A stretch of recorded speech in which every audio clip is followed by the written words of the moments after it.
Okay, perfect.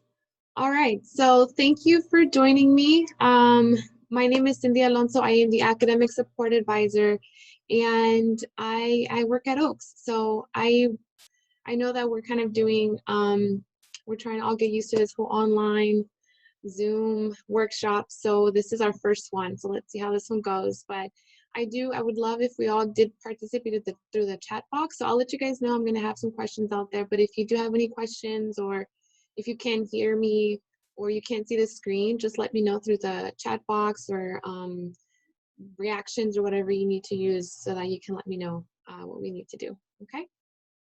All right, so we're gonna go ahead and get started. Let me pull up the screen.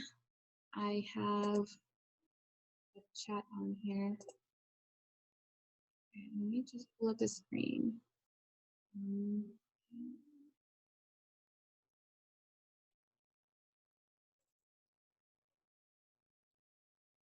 Okay, if you can do the reaction to let me know if you can see the screen, that would be really, really cool. I think it's loading.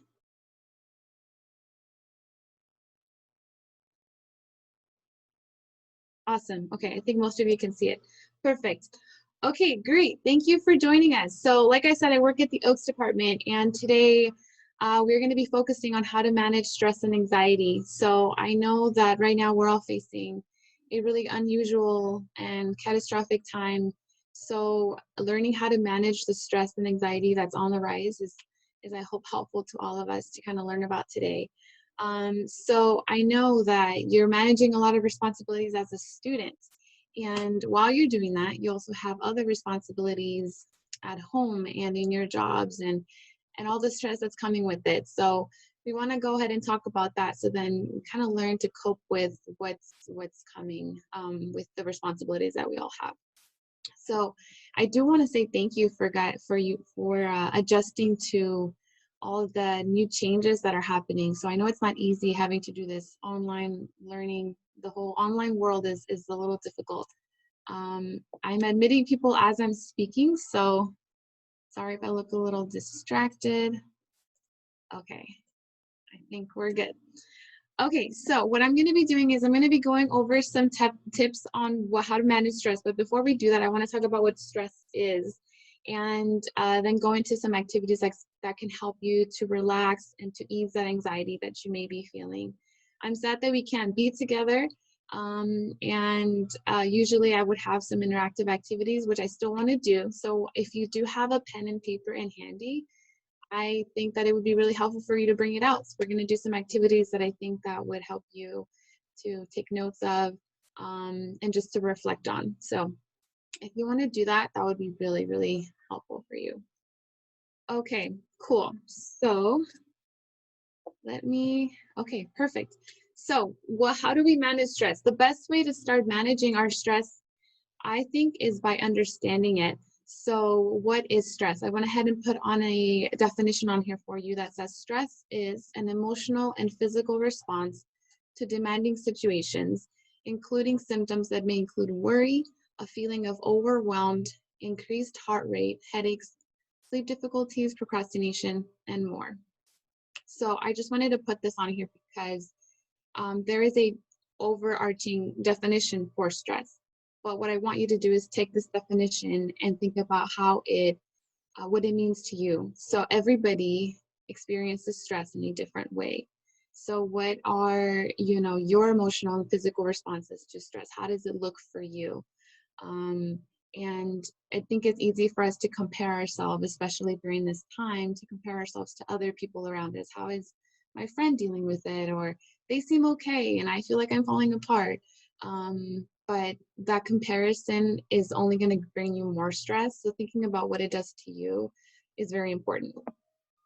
Another point that I wanted to bring out is that stress is not always a bad thing. So what stress is, what it's doing is actually serves as a tool for your body to increase the odds of overcoming obstacles. So what that's actually saying is that what stress is that it's actually trying to protect you. It's saying, hey, there's something wrong. We need to do something about that, which is good. Your body's trying to protect you from any harm, and the physical and emotional responses that you're getting from it that's why that's happening. So that's what stress is. So I wanted to kind of start off by that so that we understand it a little bit better.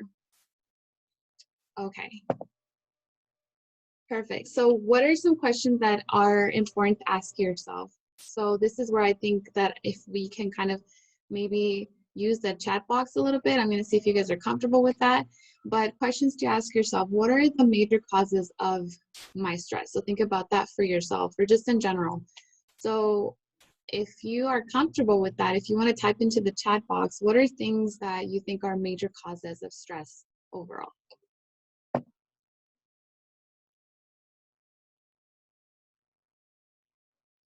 And it could be anything. It could be maybe a major causes, finances.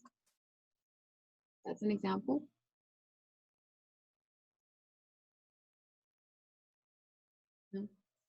Okay, so a few examples are finances. What is something else? So one of the big one right now is obviously COVID-19. That's a huge stressor, and I think that we can all say that that's a stressor that we are all experiencing together. So it's important to think about what are the causes. So COVID-19, that's a big one. That's something that we're all experiencing globally. Financial stressors. Maybe somebody lost a job during this time, or maybe you've had to take on a job and the responsibilities are piling up during this time. How am I going to pay for tuition? How am I going to pass my classes? I don't know how to do this online learning thing. This is difficult. I can't really get in touch with my professor, those kinds of things. And obviously, a big one due to COVID-19 is just the fear of my family and my friends. So the fear for the health of others, the fear for the health of yourself, and just the fear of, what's going to happen after all of this.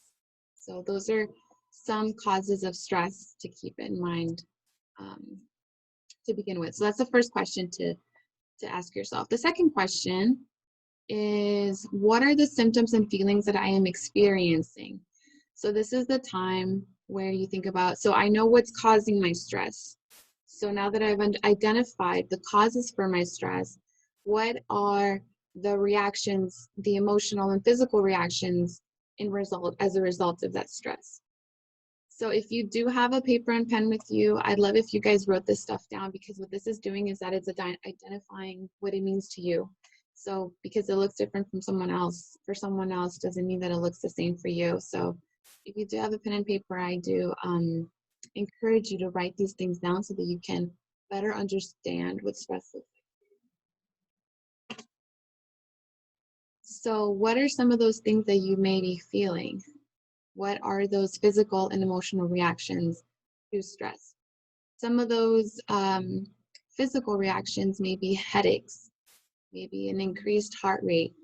It could be that you have just trouble breathing. And this is different from being sick or anything like that, but just, kind of think about what is your normal, when you're not stressed, how you're feeling. And these are just heightened physical and emotional reactions that you would notice in yourself. Overthinking, or you can't sleep, I'm feeling dizzy, or I'm just really tired all the time, don't really feel like doing anything. These are things to look out for, and some of the things that you may be feeling. Apart from physical reactions, we obviously have emotional reactions. And the big ones would be fear, anger, isolation, or sadness. And right now, an overarching one is disappointment and grief, as we're all grieving different things at this time. So I do want to point out that I think that one of the major stressors that seems to be something that I've heard is the stressor of comparing your grief to someone else's.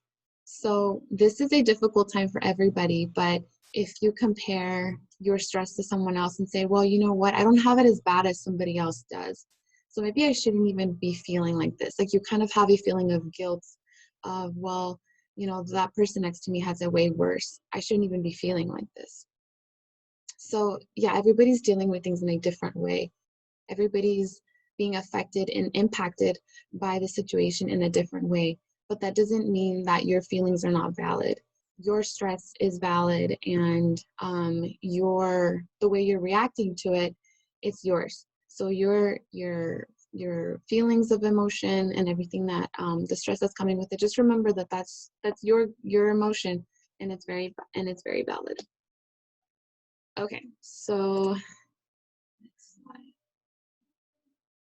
Okay, another important question is to ask, what are you doing right now currently as an outlet for when you're feeling stressed? So if you're feeling stressed right now, I want you to think about, what is it that you go to when you're feeling stressed? Do you go to your phone?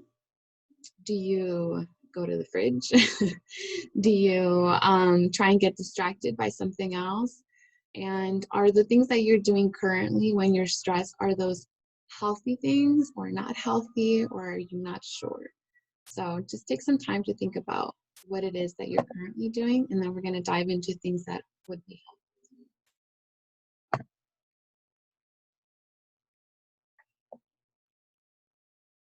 Okay. This is a quick reminder. I think I kind of just went over it a little bit earlier, but it's just okay to not be okay. This is a really hard situation. Everything happened really fast. The abrupt change of being on campus and having to leave and having to do everything online is an abrupt change, and it's difficult to manage. So just remember that it's okay to let yourself feel the stress, and that your sadness is yours and it's real, and it's okay to kind of um, sit there and experience it. It's different than dwelling on it. So obviously we want to learn to manage it. You don't want to dwell on it, but it's okay to feel it and to let yourself um, validate those feelings. Okay, awesome. So now I'm going to go into things to look out for. So I'm sorry I keep looking over here because I have my notes on this side too. So I am doing 2 screens at a time. Okay, so what are the things that we should be looking out for? Um, Physical well-being, screen time, more information overload, and negative self-talk.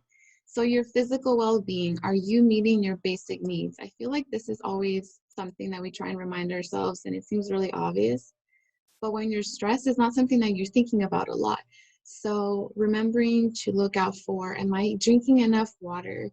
Am I eating enough throughout the day, or am I eating healthy meals? Am I having my breakfast? Am I having my vegetables, or things like that? It's important to keep in mind that those things have a physical reaction, and it affects how you're feeling. Hygiene and exercise. So, I think we always talk about that, but having some time throughout the day to make um, to do something that has to do with exercise. So maybe it means just stretching, some yoga, or taking a walk, or anything that gets you out of your usual just sitting in front of a computer, and making sure that you're moving. So it releases endorphins, and what it does, it kind of leads to a more positive mindset, and getting enough sleep as well.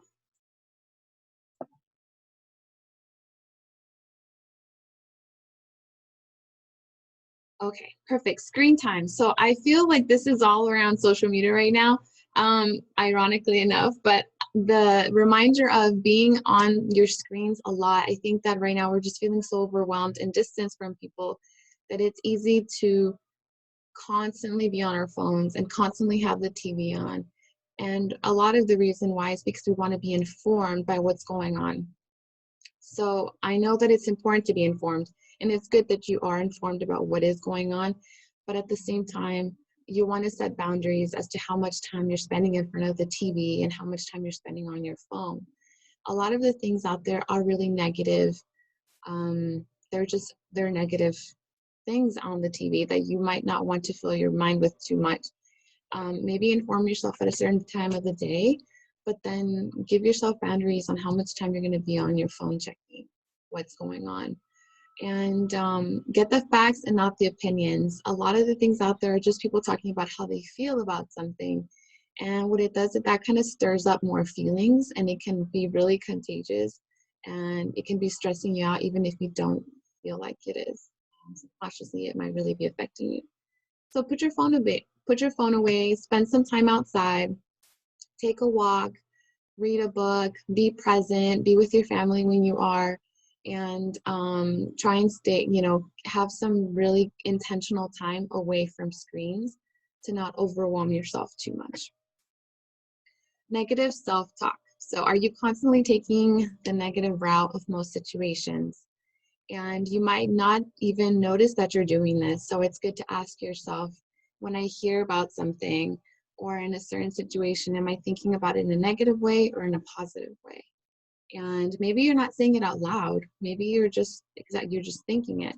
So what are you saying in response to these situations? So don't get caught up in the negativity of other people, and really think about, how to redirect your mind to a positive perspective on the current situation. Remember that your thoughts lead to emotions and your emotions lead to actions.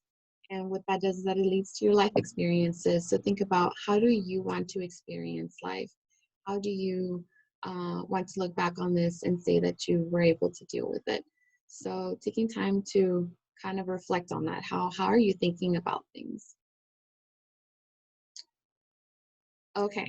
All right. So now we're going to go over some tips. So what are some suggestions on how to manage it? And one of the top ones is social support. I know that right now it's really difficult and it's hard. We're social beings. We want to be together all the time. We want to connect. We want to be around people. And it's difficult to have to do this through screens and just with the same people we're in the house with. But taking time to intentionally connect with others regularly can be really helpful. So with your friends and family, but as well as your church, the La Sierra community here, we have a lot of great resources for you. And as if you haven't noticed, we have this whole hashtag La Sierra together, and there are different resources online and activities on social media that can help you connect. So taking advantage of that and doing it intentionally. So one thing that can be really hard when you're in a lot of stress is actually being the person to reach out and just constantly waiting for somebody to reach out to you. So it can be hard when you're feeling isolated and alone to do that. But when you do that, it's actually a ripple effect. So it starts conversations with someone else, and it shows that you care about someone. And then that'll just kind of it'll be a ripple effect to other people. So it kind of just creates community if you're the one who makes that next step to reach out to somebody. So I encourage you to be the one to take the first step and reach out to somebody when you're feeling alone. The other one is to help others when they need it. So I think it's really easy when you're stressed to kind of get caught up in how you're feeling. But what is something that you can do for other people? How can you be there for someone else? I don't know if you've heard of Brene Brown. She has this podcast, and I was listening to something she was saying that she's implemented now during this time. And it's doing a one-word check-in with family and friends. So it doesn't have to be a deep conversation. So if you just text somebody, say, hey, one-word check-in, how are you doing today? Just checking in, how's the day? Are you feeling okay? And it could be a phone call, it could be a text. It doesn't have to be anything long. But that moment of you just asking somebody how they're doing is going to even make you feel better because you were there. So what are things that you can do to help others?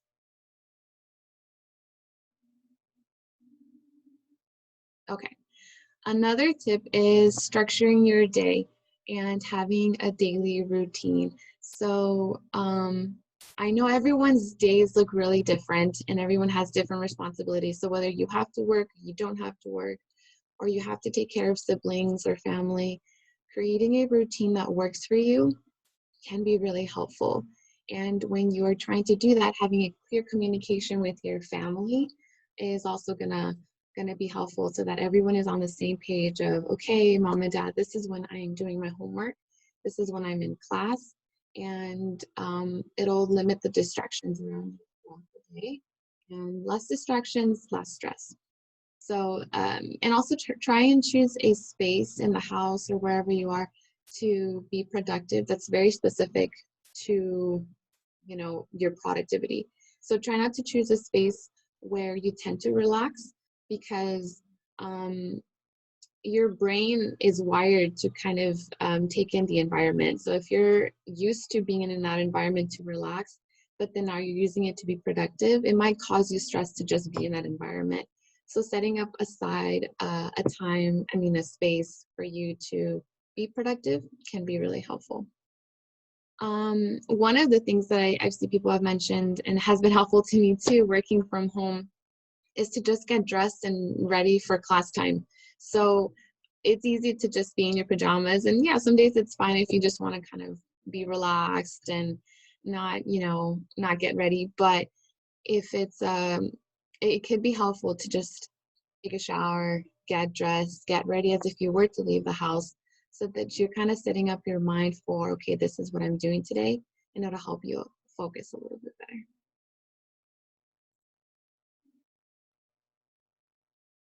Okay, so doing something you enjoy and laugh. I think that some people are feeling a little bit pressured to,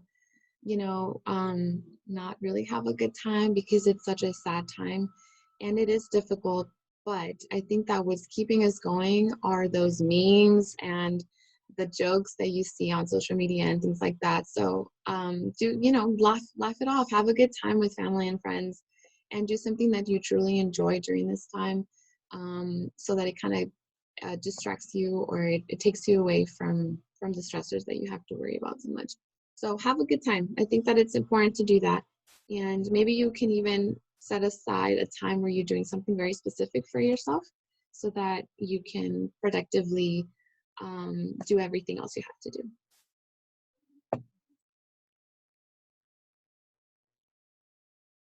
Okay, perfect. So now I just want to go over quickly a few activities that can help relax and calm your anxiety at times when it's really heightened. So one of the activities is mindfulness. So mindfulness is it's really helpful to do activities like this, because what it does is that it's creating a safe space for you away from all the things that are cluttering your mind, which is very constant. Um, and sorry, I need to pull something up here. 1 second.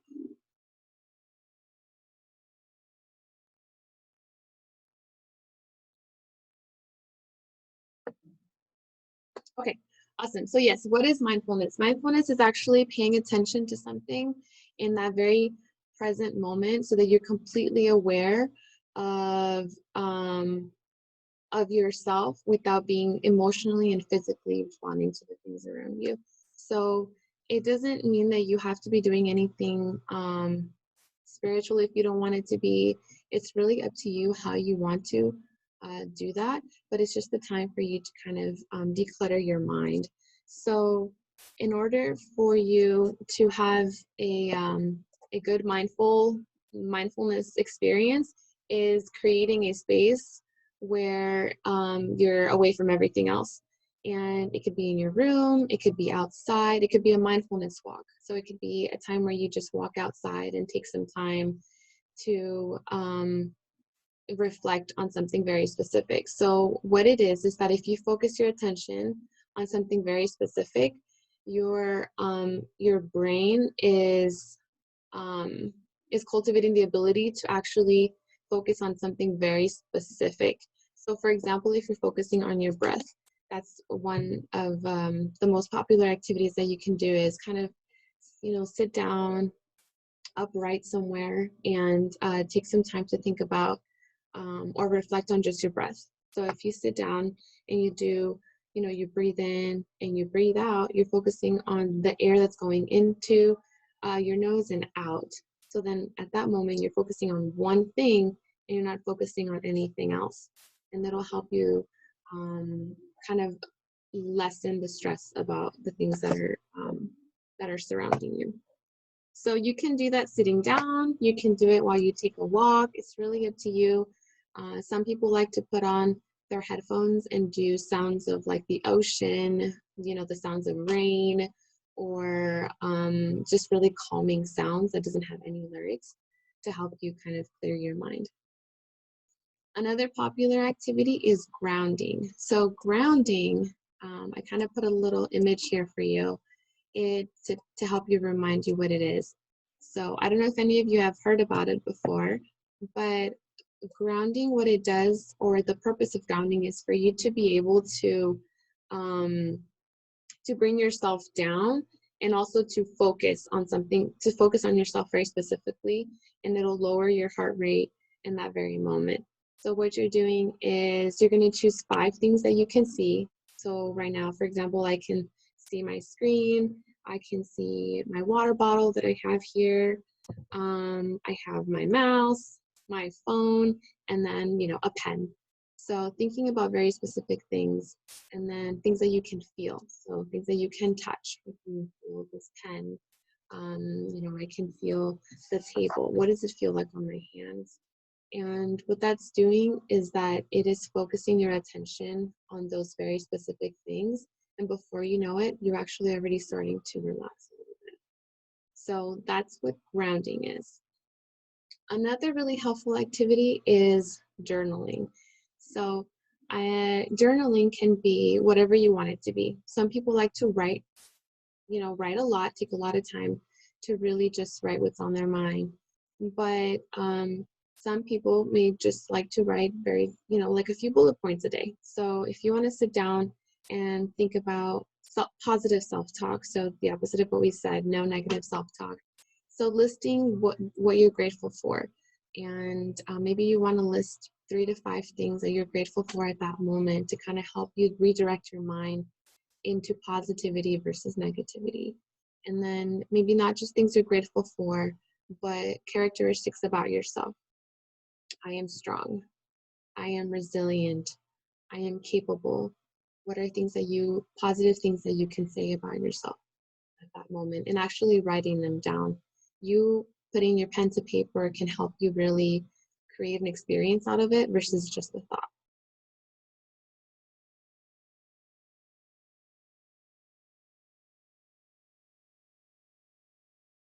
Okay, and just to finish off, I just want to remind you to stay hopeful and think about the things that you can control. I know it's really hard to get caught up in just everything that's surrounding us, but right now we have to focus on, well, I can't control the future, but what is it that you can control? You can control how you deal with your stress. You can control how you make the people around you feel, and just spreading positive energy around you. So doing that for other people, being there for each other, saying positive things, kind things to your friends and family, and taking time for yourself. So taking time and putting yourself first is really important, and doing it intentionally can really, really be helpful. And I just wanted to share a verse at the end of this. It's come to me, all you who are weary and burdened, and I will give you rest. Matthew 11:28. So I hope that this brings you a little bit of hope. And there are a few resources that we have on campus virtually that are available to you. So if you do ever want to talk about any of these topics in depth with me, you can make an appointment so we can talk about stress management, goal setting, or time management, or things like that, and then work on a plan that works for you. You're also welcome to reach out to the Wellness Center to speak to a counselor. I know that they're doing, I think, telecounseling. They have a very specific software that they're using to be able to do that with you. So you can make an appointment with them through that link that's on here. And then Student Life as well has launched the website La Sierra Together that has different resources for students together to share their experiences, and you can, come into community in that way. I've also shared Spiritual Life's link where you can go ahead and schedule an appointment with a chaplain if it's something that you want to do, and see community through different events that they're doing. I know a lot of these departments are holding events and virtual events where you can participate and kind of just connect with other people on campus. So I think that's pretty much it. And I don't know if you have any questions. If you have any questions, please let me know. But if not, I think we're going to go ahead and end here. And I'm wishing you guys an awesome quarter, and feel free to reach out if you ever need anything. Wishing you all much health and a great day.